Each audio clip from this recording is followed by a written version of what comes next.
ورحمة الله وبركاته.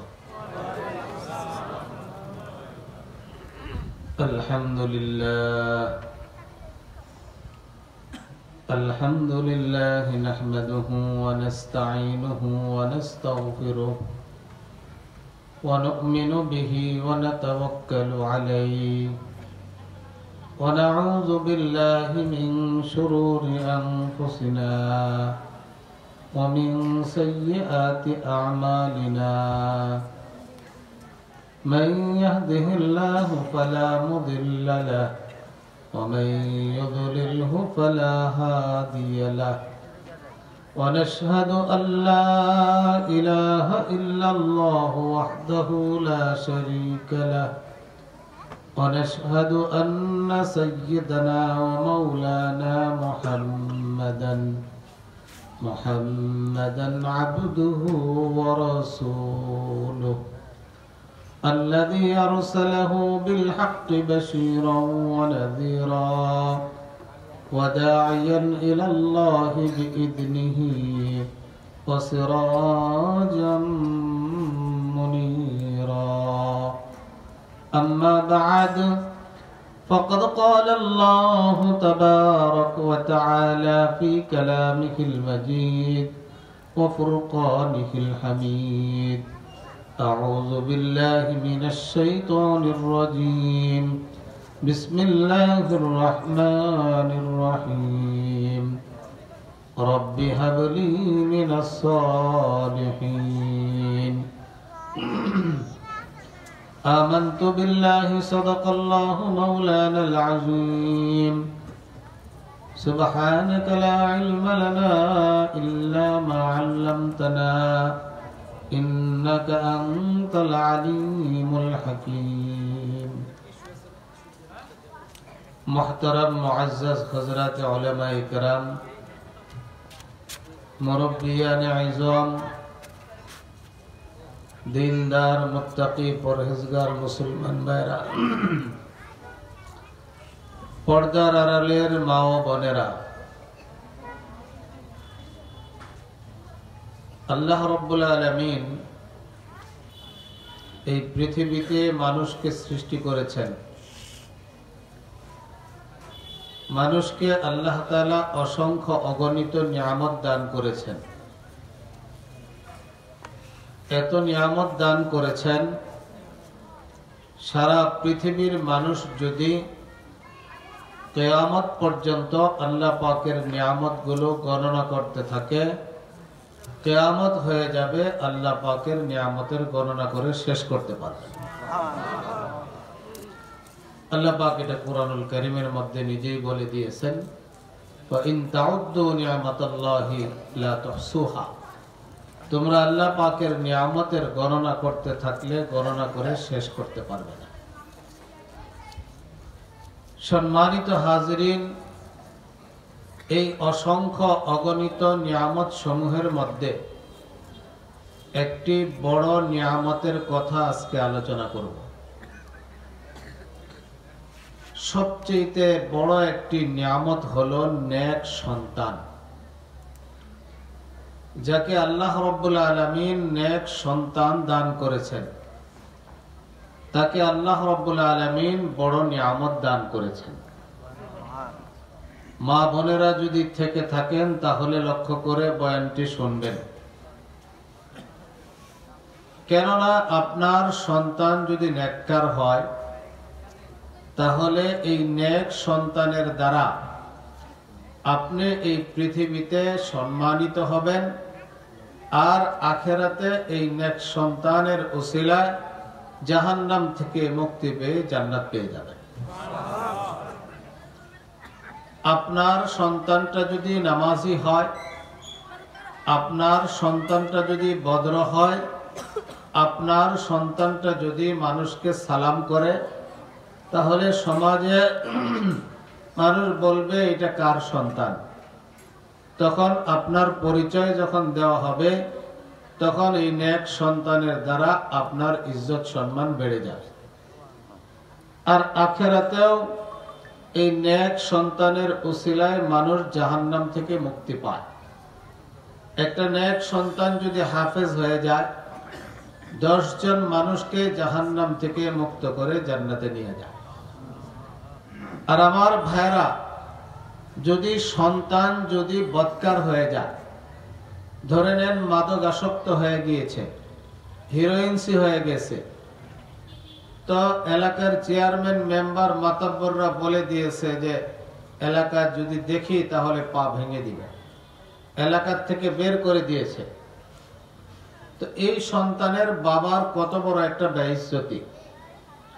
আমার সাথে সম্পর্ক রাখে এক হাজী সাহেব আছে, আল্লাহ তাআলা দুনিয়ার দিক থেকে ভালো রেখেছে, বাড়ি ভাড়া মার্কেট ভাড়া 20 লক্ষ টাকার মতো প্রতি মাসে আসে। একদিন আমাকে বলল যে হযরত, আমাকে একটা তদবির দেন, একটা আমল দেন, যে আমল করলে আমার ছেলেটা যেন বাড়িতে ঘুমায়, টাকা পয়সা যা লাগে 1 লক্ষ লাগুক 2 লক্ষ লাগুক আমি দিব। প্রথমে আমি বুঝতে পারি নাই ছেলে বাড়িতে ঘুমায় না, এর কারণ কি। পরে বিস্তারিত জানার পরে বুঝতে পারলাম ছেলেটা হিরোইনসি, মাদকাসক্ত, বিবাহ করাইছে, স্ত্রীর সাথে থাকে না, হিরোইনসিদের সাথে রাত্রি যাপন করে, স্ত্রী চলে গেছে, শ্বশুর বাড়ির সম্পর্ক নষ্ট হয়ে যাইতেছে, হাজী সাহেবের মান ইজ্জত সব খতম হয়ে যাইতেছে। বলে যে ছেলেটাকে এই মাদক থেকে ফিরে আনার জন্য যা করা দরকার, টাকা পয়সা যা লাগে আমি দিব, আপনি ব্যবস্থা করে দেন।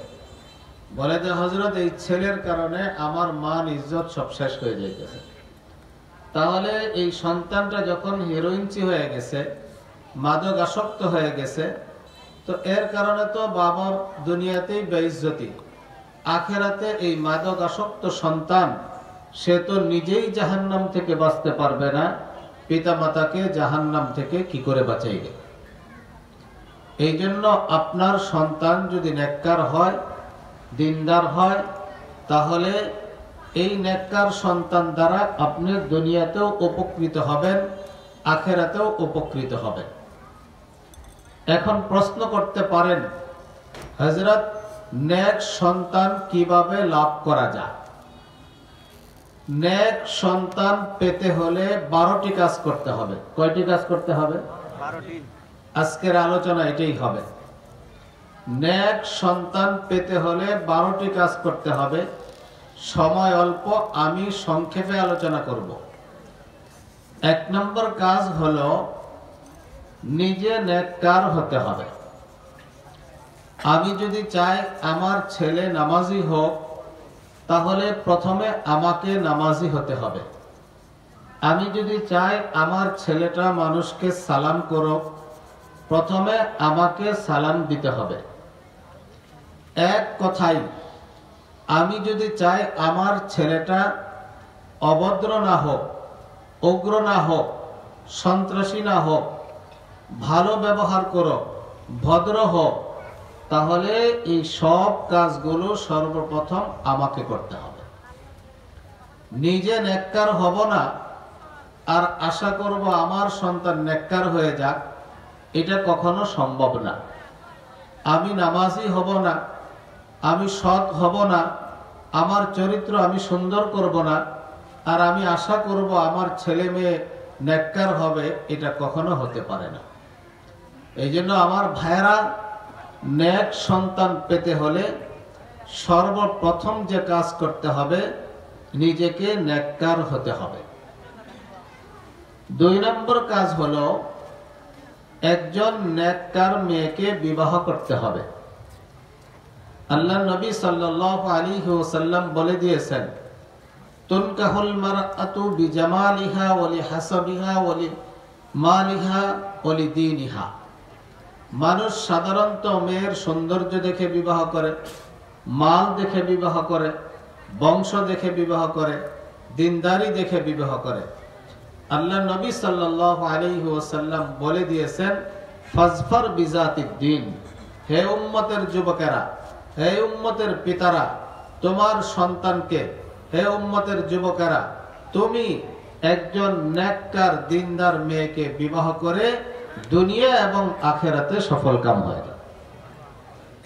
আমরা বিবাহ শাদী করতে গেলে কেমন বিবাহ শাদী করাবো, মুরব্বীদের কাছে মশওয়ারা নেই। সারা পৃথিবীর মুরব্বী, কিয়ামত পর্যন্ত যত মানুষ আছে সমস্ত মানুষের মুরব্বী কে?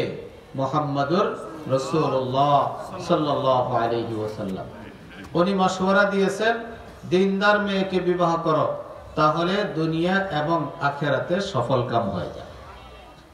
এই জন্য আমরা বিবাহ শাদী করানোর সময় লক্ষ্য করব যেন মেয়েটা দিনদার হয়। আর যদি মেয়েটা বিবাহ দেই ছেলের কাছে, তাহলে দেখতে হবে ছেলেটা দিনদার কিনা। দিনদার, নেককার, নামাজি, সৎ চরিত্রবানকে আমরা প্রাধান্য দিব। তাহলে ওই নেককার দাম্পত্যের থেকে যে সন্তান হবে সেই সন্তানটা নেককার হবে। 3 নম্বর কাজ করতে হবে।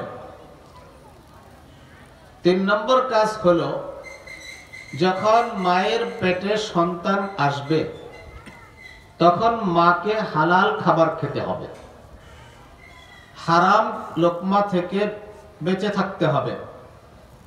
মায়ের পেটে বাচ্চা ধারণ করা অবস্থায় যদি হালাল খাবার খায়, তাহলে এই হালাল খাবারের আসর হলো নূর, এটা বাচ্চার অন্তরে পড়বে।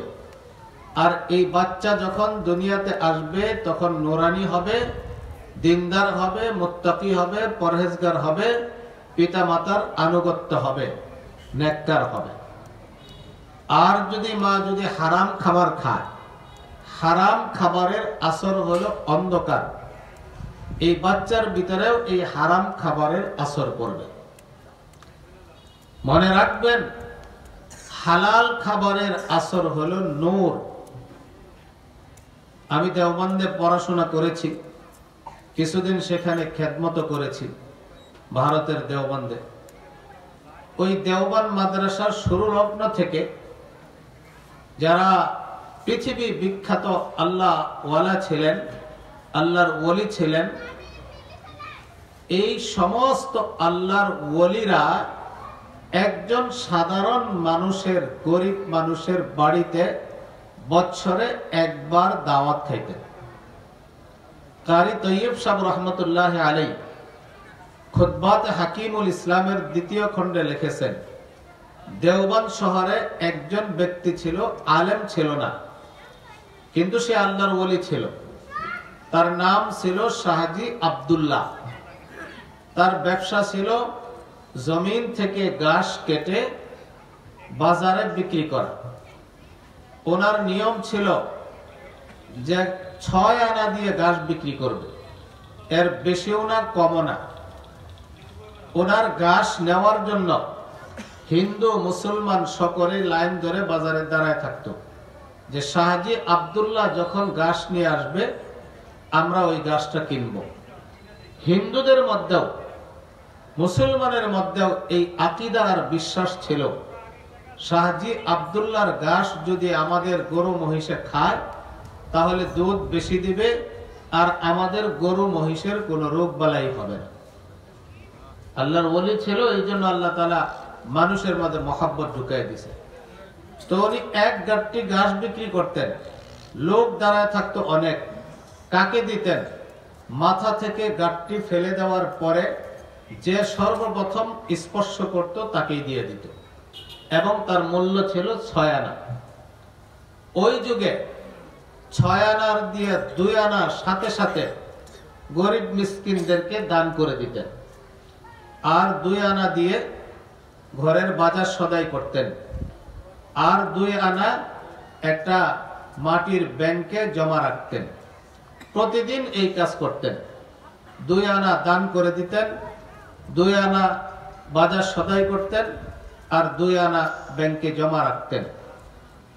এই 2 আনা জমা করে করে সারা বছরে একটা মোটা অঙ্কের টাকা হওয়ার পরে কাসেম নানতবী রহমতুল্লাহ আলাই, ইয়াকুব নানতবী রহমতুল্লাহ আলাই, রশিদ আহমদ গঙ্গোহী রহমতুল্লাহ আলাই, শাইখুল হিন্দ মাহমুদ হাসান দেওবন্দি রহমতুল্লাহ আলাই জগৎ বিখ্যাত আল্লাহর ওলিদেরকে দাওয়াত দিতেন। আর এই সমস্ত আল্লাহর ওলিরা এই গরিব মানুষের ঘরে দাওয়াত খাইতে যাইতেন। ইয়াকুব নানতবী রহমতুল্লাহ আলাইহিকে জিজ্ঞাসা করা হয়েছে, হযরত, অনেক বড় লোকে আপনাদেরকে দাওয়াত দেয়, বাসায় নিয়ে যাইতে পারে না, এরকম গরিব মানুষের খাবারও তো এত উন্নত মানের হয় না, এই খাবারে আপনারা এই জগৎ বিখ্যাত আল্লাহর ওলিরা আপনারা একত্রিত হয়ে যান, এর কারণ কি? তখন ইয়াকুব নানতবী রহমতুল্লাহ আলাইহি উত্তর দিয়েছেন, আরে এই শাহজি আব্দুল্লাহর দাওয়াত যেদিন খায় এরপর থেকে 40 দিন পর্যন্ত আমরা আমাদের কলবে নূর অনুভব করি। শাহজি আব্দুল্লাহর দাওয়াত খাওয়ার পর থেকে নিয়ে 40 দিন পর্যন্ত আমরা নামাজে, কোরআন তেলাওয়াতে, জিকির আজকারে মজা এবং স্বাদ অনুভব করতে থাকি। কেন? শাহজি আব্দুল্লাহর কামাই শতভাগ হালাল, ঘাস কেটে বিক্রি করে এই কামাই করে আমাদেরকে দাওয়াত করতেন। এরপরে বলে আমরা শুধু তার দাওয়াত খাই না, বরঞ্চ সারা বছর আমরা অপেক্ষা করি কবে আমাদেরকে শাহজি আব্দুল্লাহ দাওয়াত খাওয়াবে। এই জন্য আমার ভাইরা, এরকম অনেক ঘটনা আছে। হালাল খাবারের আসর হলো নূর। বলতেছিলাম, নেককার সন্তান পেতে হলে 12টি কাজ করতে হয়। তার মধ্যে 1 নম্বর কাজ হলো নিজে নেককার হতে হবে। 2 নম্বর কাজ হলো নেককার মেয়েকে বিবাহ করাইতে হবে। 3 নম্বর কাজ হলো মা যখন বাচ্চা পেটে ধারণ করবে মাকে হালাল খাবার খেতে হবে। 4 নম্বর কাজ হলো মায়ের পেটে যখন বাচ্চা আসবে মাকে সমস্ত সর্বপ্রকার কবিরা গুনাহ থেকে বাঁচতে হবে। কবিরা গুনাহ থেকে বাঁচতে হবে। মা যদি পেটে বাচ্চা ধারণ করা অবস্থায় বেপরদায় চলাফেরা করে, পর্দার বিধান হলো ফরজ তরক করে, তাহলে এই সন্তান নেককার হবে না। মা যদি পেটে বাচ্চা ধারণ করা অবস্থায় মোবাইলে গান বাজনা নগ্ন ছবি যদি দেখে, তাহলে এই বাচ্চা নেককার হবে না, দিনদার হবে না। পরে বড় হলে বাবা মার উপরে হাত উঠাবে, বাবা মার মুখের উপরে কথা বলবে, তখন আসবেন যে হুজুর আমার ছেলেটা তো কথা শুনে না। আপনিই তো বাচ্চাটারে পেটে রাখা অবস্থায় আল্লাহর কথা শুনেন নাই, বেপরদায় ঘোরাফেরা করেছেন। আফসোসের বিষয়, অনেক মায়েদেরকে দেখা যায় একেবারে বাচ্চা হওয়ার নিকটবর্তী সময় হয়ে গেছে, এরপরেও পেট বের করে বিবাহ শাদীর দাওয়াতের অনুষ্ঠানে বেপরদায় চলাফেরা করে, নাচ গান করে, সিনেমা দেখে, গীবত শিকায়ত করে। আপনার সন্তান যদি পেটে থাকে, যদি আপনি আল্লাহ আল্লাহর জিকির করেন, এই আল্লাহ আল্লাহর জিকিরের আসর বাচ্চার অন্তরে পড়ে। মা পেটে ধারণ করা অবস্থায় যদি কোরআনুল কারীমের তেলাওয়াত করে, তাহলে এইটার আসর বাচ্চার অন্তরে পড়বে। আপনি ইতিহাস পড়ে দেখেন, বড় বড় আল্লাহর ওলি সাহাবাদের থেকে নিয়ে আজকে পর্যন্ত যারা বড় আল্লাহর ওলি হয়েছে, তাদের মায়ের অবস্থা দেখেন। বাচ্চা পেটে ধারণ করা অবস্থায় তারা সেজদায় পড়ে থাকতো, কোরআনুল কারীমের তেলাওয়াত করত, তাহাজ্জুদে লিপ্ত থাকতো, জায়নামাজে বসে তাসবিহ পড়তো আর রোনা জারি করত। এর বদৌলতে আল্লাহ তাআলা তার ঘরে এমন এমন নেককার সন্তান জন্ম দিয়েছেন, যে সন্তান হয়েছে হাফেজ কোরআন, যে সন্তান হয়েছে বড় মুহাদ্দিস, যে সন্তান হয়েছে বড় মুফতি, যে সন্তান হয়েছে সাহেব নিসবত আল্লাহ ওয়ালা বুজুর্গ, যে সন্তান হয়েছে দিনের বড় দায়ী। এই জন্য মায়েরা ভালো করে বুঝতে হবে, আমার গর্বে যে মেহমান আসতেছে, আমি যদি সেটাকে নেককার বানাইতে চাই, তাহলে গর্বে ধারণ করা অবস্থায় নেক আমল করতে হবে, সমস্ত গুনাহ পরিহার করতে হবে। এটা হলো 4 নম্বর কাজ। 5 নম্বর কাজ হলো বাচ্চা যখন মায়ের পেটে আসবে, তখন স্বামী স্ত্রী মিলে আল্লাহর কাছে দোয়া করতে হবে। কি দোয়া করবে? রব্বি হাবলি মিনাস সালিহিন। আল্লাহ, আমাদের ঘরে যে মেহমানটা আসতেছে, আমাদের সন্তানটা আসতেছে, আল্লাহ এই সন্তানটাকে তুমি নেককার সন্তান বানাই দিও। আল্লাহ আমাদের ঘরের সন্তানটাকে তুমি নেককার বানায় দিও, এই মর্মে দোয়া করতে হবে। এটা নবীদের দোয়া। ইব্রাহিম আলাইহিস সালাতু ওয়াস সালাম রব্বি হাবলি মিনাস সালিহিন দোয়া করেছেন, জাকারিয়া আলাইহিস সালাতু ওয়াস সালাম দোয়া করেছেন। নবীরা পর্যন্ত আল্লাহর কাছে নেক সন্তান চাইছেন। নেক সন্তান কত বড় নিয়ামত! এই জন্য গর্ভে পেটে ধারণ করা অবস্থায় স্বামী স্ত্রী মিলে উভয়েই আল্লাহ রাব্বুল আলামিনের কাছে আল্লাহ পাকের দরবারে দোয়া করতে হবে। দোয়া কিভাবে করবেন, দোয়ার পদ্ধতিটা বলে দেই। দোয়া করার আগে 3টা কাজ করতে হবে। 1 নম্বর কাজ হলো 2 রাকাত নামাজ পড়তে হবে। 2 নম্বর কাজ হলো ইস্তিগফার করতে হবে, লা হাওলা ওয়ালা কুওয়াতা ইল্লা বিল্লাহ পড়তে হবে। 3 নম্বর কাজ হলো দুরূদ শরীফ পড়তে হবে। নামাজ, ইস্তিগফার, দুরূদ শরীফ, এর পরে আল্লাহর কাছে দোয়া করবেন। আল্লাহ অবশ্যই আপনার ঘরে যে মেহমান আসতেছে তাকে এমন দিনদার বানাবে, এমন নেককার বানাবে যে আপনি যখন কবরে যাবেন আপনার কবরের পাশে দাঁড়াইলে কবরটা বেহেশতের বাগান হয়ে যাবে। মনে রাখবেন, ইস্তিগফার সকল সমস্যার সমাধান। বলেন, ইস্তিগফার সকল সমস্যার সমাধান। কিছু জিনিস মুখস্থ করতে হবে। ইস্তিগফার সকল সমস্যার সমাধান। হাসান বসরি রাহমাতুল্লাহি আলাইহির কাছে এক ব্যক্তি আসছে। আসার পরে বলতেছে, হযরত, আমাদের গ্রামে একটা কুয়া ছিল। কুয়া, আগের যুগে পানির ব্যবস্থা কূপের দ্বারাই হইতো। সমস্ত গ্রামের মানুষের পানির চাহিদা, গরু ছাগলের পানির চাহিদা এই কূপের দ্বারা পূরণ হয়। হঠাৎ করে 1 সপ্তাহ হলো এই কূপের পানি তলানিতে চলে গেছে। পানির কারণে হাহাকার, গরু ছাগল পিপাসা, কাপড় চোপড়, রান্না বান্না সব কিছু সমস্যা। হযরত, আপনি আমাদের গ্রামবাসীকে একটা আমল বলে দেন, যে আমল করলে সেই আমলের বরকতে আল্লাহ পাক আমাদের কূপের ভিতরে পানি রাখেন। হাসান বসরি রাহমাতুল্লাহি আলাইহি বললেন, যাও গ্রামবাসী সকলেই মিলে ইস্তিগফার করো, আল্লাহ রাব্বুল আলামিন তোমাদের কূপে পানি দিয়ে দিবেন। আরেকজন আসছে, বললেন যে হযরত, আমার আয় রোজগারের ব্যবস্থা একটি মাত্র বাগান। এই বাগানের দ্বারাই আমার খাওয়া দাওয়া, ছেলে মেয়ের পড়াশোনা ইত্যাদি, আর কোনো আয় রোজগারের ব্যবস্থা নাই। কিন্তু এই কিছুদিন যাবত এই বাগানের গাছগুলো মরে যাচ্ছে, ফলগুলো ঝরে যাচ্ছে। এই বাগানটা যদি মরে যায় তাহলে আমাকে অনাহারে মরতে হবে। আমাকে এমন একটা আমল বলে দেন যে আমল করলে আল্লাহ তাআলা আমাদের এই বাগানটাকে তরতাজা রাখবে। হাসান বসরি রাহমাতুল্লাহ আলাইহি বললেন, যাও তোমরা পরিবারের সবাই মিলে ইস্তিগফার করো, আল্লাহ তাআলা বাগান তাজা করে দিবে। তৃতীয় আরেক ব্যক্তি আসছে, হযরত, আমাদের একটা ছোট বাচ্চা, 1 বছরের বাচ্চা, স্বাস্থ্য ভালো, হাঁটাহাঁটি করে, চঞ্চল, দৌড়াদৌড়ি করে, খাওয়া দাওয়া করে, কিন্তু 1 সপ্তাহ যাবত খাওয়া দাওয়া করতেছে না, শরীরটা শুকিয়ে যাচ্ছে, চলাফেরা করে না, এক জায়গায় ঝিম ধরে বসে থাকে, দৌড়াদৌড়ি করতেছে না, অসুস্থ হয়ে যাচ্ছে। কখন যেন ছেলেটা মারা যায়, আমাদের একমাত্র সন্তান। আমাদেরকে একটু আমল বলে দিলে যে আমলের কারণে আল্লাহ পাক আমার সন্তানকে অসুস্থতা থেকে বাঁচাবে।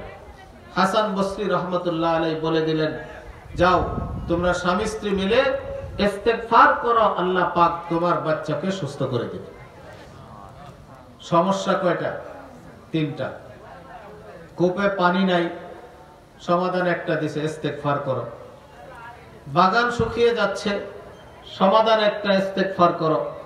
ছেলে অসুস্থ হয়ে মারা যাওয়ার উপক্রম, সমস্যা আরেকটা, সমাধান একটা। একজন ব্যক্তি হাসান বসরির দরবারে ছিল, বলে যে 3 জন 3 সমস্যার কারণে আসছে, ট্রিটমেন্ট দিয়েছে একটা, আসলে কি কাজ হয়েছে কিনা। এই লোকটা ওই গ্রামবাসীর কাছে গেছে, বলে যে আপনাদের কূপের কি অবস্থা? আলহামদুলিল্লাহ, আমরা গ্রামবাসী মিলে ইস্তেগফার করার কারণে এখন কূপের ভিতরে এই পরিমাণ পানি থাকে যে সব সময় কূপের দেয়াল পর্যন্ত পানি থাকে। সারা গ্রামের মানুষ, পশু পাখি, গরু ছাগল, এমনকি কাপড় চোপড় সব কিছুর পানি নেওয়ার পরেও পানি কূপের দেয়াল পর্যন্ত পানি থাকে। বাগানওয়ালার কাছে গিয়েছে, আপনার বাগানের কি অবস্থা? আলহামদুলিল্লাহ, আমরা পরিবারের সকলেই মিলে ইস্তেগফার করার কারণে নতুন করে কোনো গাছ মরতেছে না, যে গাছগুলো মরতেছিল নতুন করে পাতা গজাইতেছে। ছেলেওয়ালার কাছে গেছে, আপনার ছেলের কি অবস্থা? আলহামদুলিল্লাহ, ইস্তেগফার করার পর থেকে নিয়ে আমাদের সন্তানটা একটু খাচ্ছে, খাওয়া দাওয়া করতেছে, দৌড়াদৌড়ি করে, এখন সে একটু ভালো সুস্থ হইতেছে। তো দেখেন, ইস্তেগফার সকল সমস্যার সমাধান।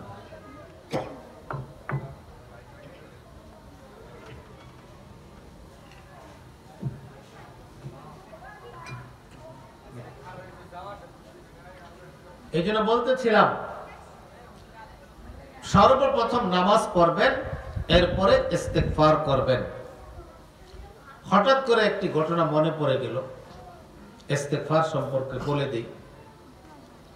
সাহাবীদের মধ্যে একজন প্রসিদ্ধ সাহাবী ছিল, এর নাম ছিল আউফ ইবনে মালিক আল আশজাঈ। আউফ ইবনে মালিক আল আশজাঈ, তার ছেলে, তার নাম হলো সালেম। এই সালেমকে মুশরিকরা ধরে নিয়ে গেছে, দুশমন ধরে নিয়ে গেছে সালেমকে। এখন বাচ্চাকে যদি কিডন্যাপ করে নিয়ে যায়, দুশমনে ধরে নিয়ে যায়, বাবা মার কি অবস্থা হয়? এবার তার মা অস্থির হয়ে গেছে, গড়াগড়ি করে কান্নাকাটি করতেছে। আউফ ইবনে মালিক রাদিয়াল্লাহু তাআলা আনহু, উনি আল্লাহর নবীর কাছে গেলেন, যা বললেন যে ইয়া রাসূলুল্লাহ, আমার ছেলে সালেমকে মুশরিকরা দুশমনে ধরে নিয়ে গেছে, এর চিন্তায় তার মায়ের অবস্থা খুব খারাপ। হযরত, আমাদেরকে একটা আমল বলে দেন না, যে আমল করলে আমাদের সন্তান আমাদের কুলে ফিরে আসবে। আল্লাহর নবী সাল্লাল্লাহু আলাইহি ওয়াসাল্লাম তাকে তিনটা উপদেশ দিলেন। কয়টা উপদেশ? তিনটা। এক নম্বর উপদেশ হলো ইত্তাকিল্লাহ, তোমরা তাকওয়া অবলম্বন করো। দুই নম্বর হলো ওয়াসবির, ধৈর্য ধারণ করো। ইত্তাকিল্লাহ, তাকওয়া অবলম্বন করো, ওয়াসবির, ধৈর্য ধারণ করো। আর তিন নম্বর হলো ওয়াকসির মিন কাউলি লা হাওলা ওয়ালা কুওয়াতা ইল্লা বিল্লাহ। ওয়াকসির, বেশি বেশি লা হাওলা ওয়ালা কুওয়াতা ইল্লা বিল্লাহ ইস্তিগফার করো, তাহলে তোমাদের ছেলে আল্লাহ পাক ফেরত দিবেন। চলে আসছেন, ওনারা তো সাহাবিয়া ছিলেন, মুত্তাকি আগের থেকেই ছিলেন। এরপরে ধৈর্য ধারণ করা শুরু করছেন। এরপরে স্বামী স্ত্রী মিলে খুব বেশি বেশি লা হাওলা ওয়ালা কুওয়াতা ইল্লা বিল্লাহ, লা হাওলা ওয়ালা কুওয়াতা ইল্লা বিল্লাহ পড়া শুরু করেছে।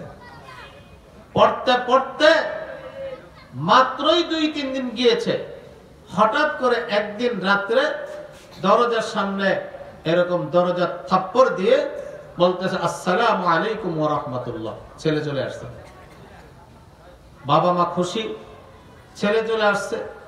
দরজা খুলে বুকের সাথে জড়াইছে, আনন্দের কান্না শুরু করে দিছে।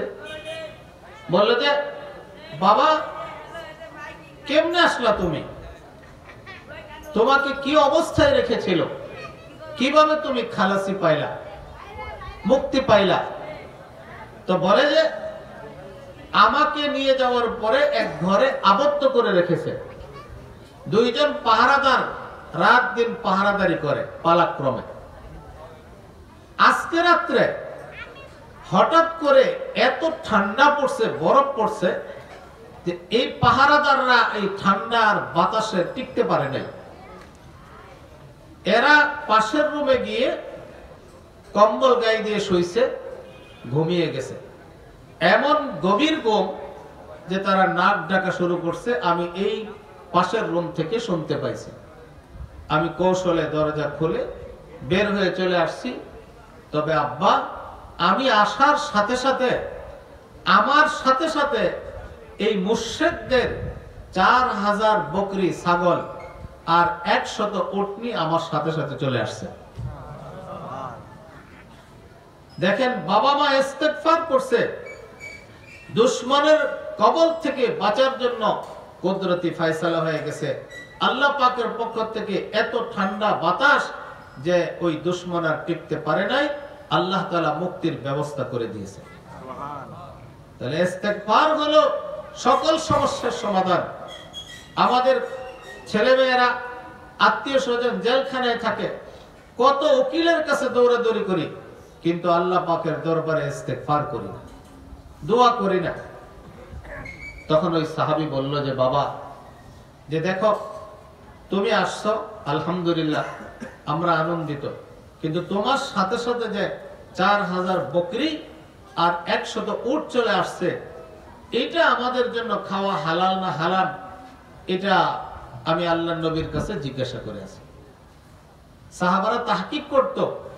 বুখারী শরীফে হাদিস আসছে, এমন একটা জামানা আসবে মানুষের কাছে যখন মাল আসবে, মানুষ পরোয়া করবে না যে আমিনাল হালাল আম মিনাল হারাম, এটা কি হালাল পন্থায় আসলো না হারাম পন্থায় আসলো, খাও খাও। সাহাবারা এমন ছিল না, সন্দেহ হলেই সাথে সাথে জিজ্ঞাসা করত, ছেড়ে দিত। আল্লাহ নবীর কাছে জিজ্ঞাসা করতে গিয়েছেন, ইয়া রাসূলুল্লাহ, সালেম তো এইভাবে আসছে, এই বকরিগুলো আসছে, এখন কি করা যায়? সাথে সাথে আল্লাহ পাকের পক্ষ থেকে আয়াত নাযিল হয়েছে, ওমান ইয়াত্তাকিল্লাহা ইয়াজআল লাহু মাখরাজা ওয়া ইয়ারযুকহু মিন হাইসু লা ইয়াহতাসিব। যারা তাকওয়া অবলম্বন করবে, ধৈর্য ধারণ করবে, লা হাওলা করবে, আল্লাহ তাআলা তাকে বিপদ থেকে বের হওয়ার রাস্তা করে দিবেন, আর এমন জায়গা থেকে রিজিকের ব্যবস্থা করবেন যে মানুষ কল্পনাও করতে পারে না। তো এগুলো আল্লাহ পাকের পক্ষ থেকে রিজিক, হাযা রিজকুম মিনাল্লাহ, এগুলো আল্লাহ পাকের পক্ষ থেকে রিজিক, এগুলো খাওয়া তোমাদের জন্য জায়েজ আছে। তাহলে লা হাওলা ওয়ালা কুওয়াতা পড়ার দ্বারা কি লাভ হলো? ছেলেও দুশমনের জেলখানা থেকে মুক্তি পাইল, 4000 বকরি, সাধারণ কথা নাকি, 4000 ছাগল, 100 উটনি আল্লাহ তাআলা রিজিক হিসাবে দান করেছে। এই হলো ইস্তেগফারের ফজিলত। এরপরে দুরূদ শরীফ পড়বেন, তারপরে আল্লাহর কাছে দোয়া করবেন, আল্লাহ আমাদেরকে একটা নেক সন্তান দান করে। তো কয়টা বলছি মনে আছে? 5টা। নেক সন্তান পেতে হলে 12টি কাজ করতে হবে। 1 নম্বর হলো নিজে নেককার হইতে হবে, 2 নম্বর হলো নেককার মেয়েকে বিবাহ করতে হবে, 3 নম্বর হলো পেটে ধারণ করা অবস্থায় হালাল খাবার খেতে হবে, 4 নম্বর হলো সর্বপ্রকার গুনাহ থেকে মাকে বাঁচতে হবে, 5 নম্বর হলো স্বামী স্ত্রী মিলে আল্লাহর কাছে দোয়া করতে হবে। 6 নম্বর, বাচ্চা যখন মায়ের পেট থেকে দুনিয়াতে আসবে তখন ডান কানে আজান দিতে হবে, বাম কানে ইকামত দিতে হবে, এটা সুন্নাত। ডান কানে আজান, বাম কানে ইকামত দিতে হবে, এটা সুন্নাত। আমাদের অনেক বাচ্চা ক্লিনিকে হয়, হাসপাতালে হয়, তো বাবা মা আত্মীয় স্বজন ওই বাচ্চা যখন ওটি থেকে বের করে, বাচ্চা মা ঔষধ ডাক্তার এগুলো দৌড়াদৌড়ি করে, আজান দেওয়ার কোনো ফিকির থাকে না।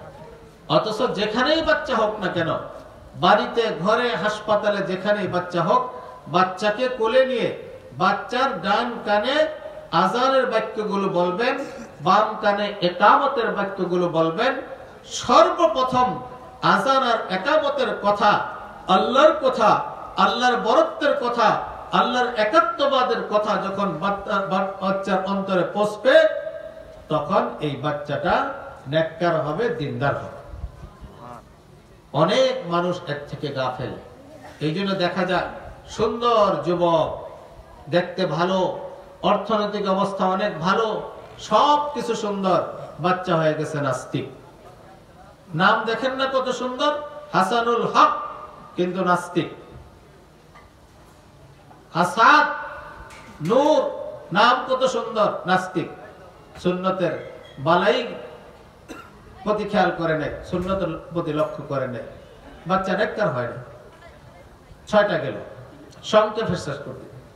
7 নম্বর হলো বাচ্চার বয়স যখন 7 দিন হবে তখন বাচ্চার মাথার চুল চেঁচে চুলের ওজন পরিমাণ রূপা বা তার মূল্য সদকা করতে হবে। এটা সুন্নাত। 400-500 টাকার বেশি হয় না, পাতলা কিছু চুল থাকে, এটা ব্লেড দিয়ে চেঁচে তার ওজন পরিমাণ রূপা বা তার মূল্য অনুমান করে কিছু বেশি সদকা করলেন। এটা করলে আপনার বাচ্চা নেককার হবে। মানে বাচ্চা দুনিয়াতে আসার পর থেকেই আপনি সুন্নতের উপর আমল শুরু করে দিচ্ছেন, সুন্নতের উপরে, আর সুন্নতের মধ্যেই শান্তি, দুনিয়ায় আখিরাতের কল্যাণ। এটা হলো 7 নম্বর কাজ। 8 নম্বর কাজ হলো যখন বাচ্চার বয়স 7 দিন হবে তখন আকিকা করবেন। আকিকা, ছেলে হলে 2টা খাসি, মেয়ে হলে 1টা। আকিকা করা সুন্নত। আকিকার সুন্নতের দ্বারা এই বাচ্চার উপর থেকে বালা মুসিবত, রোগ বালাই দূর হয়ে যায়। অনেকেই কার্পণ্যতা করে, আকিকা করে না। দেখা যায় যে এই বাচ্চার উপরে রোগের উপরে রোগ, রোগের উপরে রোগ। আমার অভিজ্ঞতার কথা শোনাই, যেখানে কোনো মিথ্যা কথা নাই। অনেক মানুষ আমার কাছে আসছে, বলছে যে হযরত, বাচ্চাটার বয়স 10-12 বছর, জন্মের পর থেকে লক্ষ লক্ষ টাকা আমার চলে গেছে, হাজার হাজার টাকা টেস্ট করতে, হাসপাতালে দৌড়াদৌড়ি করতে পেরেশান হয়ে গেছি, দোয়া করেন বাচ্চাটাকে যেন আল্লাহ সুস্থ রাখে। তখন আমরা বলছি, আকিকা দিছেন বাচ্চা? তো আকিকা দিয়ে দেন। আকিকা দিছে তো বাচ্চা আলহামদুলিল্লাহ এখন থেকে সুস্থ হয়ে গেছে। এই জন্য আকিকা দিবেন। আর 9 নম্বর কাজ হলো এই বাচ্চার একটা সুন্দর নাম রাখবেন। আনকমন নামের তালাশ করবেন না, খুঁজবেন না। নবী আলাইহিস সালাতু ওয়াস সালাম, বুখারীর হাদিস, হুজুর বলেছেন, খায়রুল আসমায়ে আব্দুল্লাহ আব্দুর রহমান, সবচেয়ে উত্তম নাম হলো আব্দুল্লাহ আব্দুর রহমান। উলামায়ে ইকরাম জানে, হাদিসের মধ্যে যে সনদ আছে, সনদের মধ্যে দেখা যায় দাদার নামও আব্দুল্লাহ, বাবার নামও আব্দুল্লাহ, নাতির নামও আব্দুল্লাহ। আব্দুল্লাহ ইবনে আব্দুল্লাহ ইবনে আব্দুল্লাহ, 3 পুরুষের নামে আব্দুল্লাহ। এরপরে 10 নম্বর কাজ করবেন, সেটা হলো তাহনিক করবেন। তাহনিক করা মানে কি? আল্লাহর নবীর দরবারে, আল্লাহর নবীর জামানায় যখন কোনো বাচ্চা হতো, সাহাবায়ে কেরাম এই বাচ্চাদেরকে নিয়ে যাইতেন। আল্লাহর নবী খেজুর চাবায়া ওই মিষ্টি লালাটা তার মুখে লাগাই দিতেন। এটা হলো তাহনিক। এই তাহনিক করার দ্বারা আপনার বাচ্চা নেককার হবে। দেওবন্দে একজন মাদারজাত ওলি ছিলেন, মিয়া আসগর হুসাইন সাহেব রহমতুল্লাহ আলাইহি। উনি তাহনিক করাইছেন আবরারুল হক সাহেব রহমতুল্লাহ আলাইহিকে। এক ওলি তাহনিক করাই দিয়েছেন, আরেকজনকে আল্লাহ তাআলা জগৎ বিখ্যাত ওলি বানাই দিয়েছেন। 11 নম্বর কাজ হলো যখন আপনার বাচ্চা কথা বলতে শিখবে তখন আপনি তার জবানে সর্বপ্রথম কালেমার শিক্ষা দিবেন। কেন? আপনার বাচ্চার জবানে কথা ফুটাইছে কে? আল্লাহ ফুটাইছে। এজন্য সর্বপ্রথম আল্লাহর তাওহীদের কালেমা তাকে শিক্ষা দিবেন।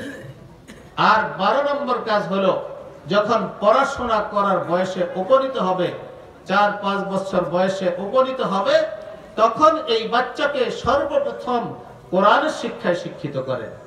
এরপরে ডাক্তার বানান, ইঞ্জিনিয়ার বানান, নিষেধ না আমাদের শরীয়তের ভিতরে। সর্বপ্রথম কোরআনের শিক্ষা দেন। মনে রাখবেন, কোরআনের শিক্ষা দ্বারাই একজন আদর্শবান মানুষ হতে পারে। আমাদের দেশের অনেক নাস্তিক, অনেক অবুঝ, ইসলাম সম্পর্কে, কোরআন সম্পর্কে যাদের ধারণা নাই, তারা এই কথা বলে কোরআনের শিক্ষায় শিক্ষিত হলে মানুষ জঙ্গি হয়ে যায়, সন্ত্রাসী হয়ে যায়। ভুল কথা। কোরআনের শিক্ষায় শিক্ষিত হলে সন্ত্রাসী আল্লাহর ওলি হয়ে যায়। ওমর ফারুক রাদিয়াল্লাহু তাআলা আনহু ইসলাম কবুল করার পূর্বে মক্কা নগরীর বড় সন্ত্রাসী ছিলেন। হুজুর সাল্লাল্লাহু আলাইহি ওয়াসাল্লামের দরবারে গিয়ে মুসলমান হওয়ার পরে ওনার সামনে রাসূল পাক সাল্লাল্লাহু আলাইহি ওয়াসাল্লাম কোন জাগতিক শিক্ষা পেশ করেন নাই, কোরআনের শিক্ষা পেশ করেছেন। কোরআনের শিক্ষায় শিক্ষিত হয়ে ওমর রাদিয়াল্লাহু তাআলা আনহু সন্ত্রাসী থেকে শুধু আল্লাহর ওলি হন নাই, তাহাজ্জুদ গুজার হন নাই, নবুয়তের স্তর পর্যন্ত পৌঁছে গিয়েছেন। হুজুর সাল্লাল্লাহু আলাইহি ওয়াসাল্লাম বলেছেন, লাউ কানা বাদি নবিয়্যুন, আমার পরে যদি কেউ নবী হতো তাহলে ওমরের ভিতরে সেই যোগ্যতা ছিল, ওমর নবী হতো। তাহলে কোরআনের শিক্ষা সন্ত্রাসীকে আল্লাহর ওলি বানায়, সন্ত্রাসীকে চোর বাটপারকে ভালো আদর্শবান মানুষ বানায়। এই জন্য আপনার সন্তানকে যদি নেককার বানাইতে চান, দিনদার বানাইতে চান, যদি কবরে যাওয়ার পরে যদি এই সন্তান দ্বারা কোনো কিছু আশা করতে চান, তাহলে সন্তানকে আপনি কোরআনের শিক্ষায় শিক্ষিত করেন। আলহামদুলিল্লাহ, আমাদের যে মাদ্রাসা, যে মাদ্রাসার উদ্যোগে আজকের এই মাহফিল, এই মাদ্রাসার সুনাম খ্যাতি সারা বাংলাদেশেই আসছে। বাচ্চারা কিছুক্ষণ পর পরে তেলাওয়াত করে, তেলাওয়াতের মান সুন্দর, অনেক পড়াশোনার মান ভালো। এই জন্য এই মাদ্রাসায় আপনাদের বাচ্চাদেরকে দিবেন। এই যে অনেক বাচ্চারা হাফেজ হয়ে বের হইতেছে, দেখেন আপনার একটা ছেলে যদি হাফেজ হয়ে যায়, দিনদার হয়ে যায়, তাহলে আখিরাতের জন্য আমার বড় একটা কামিয়াবি। আল্লাহ রাব্বুল আলামিন আমাদের সকলকে এই সমস্ত কথাগুলোর উপরে আমল করার তৌফিক দান করুন। ওয়া আখিরু দাওয়ানা আনিল হামদুলিল্লাহি রাব্বিল আলামিন। আসসালামু আলাইকুম ওয়া রাহমাতুল্লাহি ওয়া বারাকাতুহু।